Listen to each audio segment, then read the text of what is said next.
Welcome to the channel. I'm Jay Malone. Let's talk about flying drones in national parks.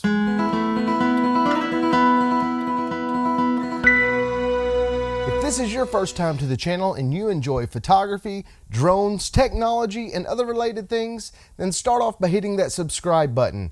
When you do, tap the little bell icon next to it. That way you won't miss anything. I get questions quite often asking more details about flying drones in national parks, so I figured I would talk more about that today. Before we move on, let's clarify that the National Park Service, or NPS, is not the same as the U.S. Forest Service, or USFS. The NPS is ran by the Department of Interior, while the USFS is ran by Department of Agriculture. Today, we're talking about the NPS. I recently had a phone conversation with a National Park Service representative, so I wanted to share some of what we talked about. In fact, he gave me a link to a hidden document that you might find interesting, and I'll share that in just a bit. First off, to simplify it, you can't take off, land, or operate a drone within a national park. I know there are some documents that point to the fact that you can obtain a permit to fly there, but I really don't know any individuals that have obtained such permit. The NPS representative tried to discourage even flying over the park. His argument was that flying too close to wildlife could still lead to a citation for disturbing wildlife. But he did acknowledge that there was that loophole that allowed flying over the park as long as you did not take off, land, or operate from within the park. Let's move on to something that's a little bit confusing.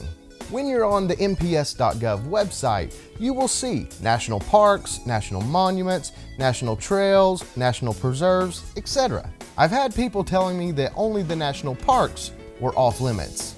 That's not the case. There are currently 59 national parks, but there are a total of 417 locations in the national park system. According to the NPS representative that I spoke with, all of these 417 locations are off limits to drones. Now, there are another 146 locations that are related areas. These 146 locations do not have the same restrictions on drones that the other 417 do. This means that some historical sites, riverways, and trails are off limits, while others are not. This is where the hidden document comes in handy. Buried in the NPS website is a PDF of all 417 locations, as well as the other 146 related areas. I'll leave a link to it down in the description below this video, and I'll also leave a link to the other document that he shared with me. Be sure to subscribe so you don't miss my next video. Thanks for liking, commenting, and subscribing. And until next time, God bless.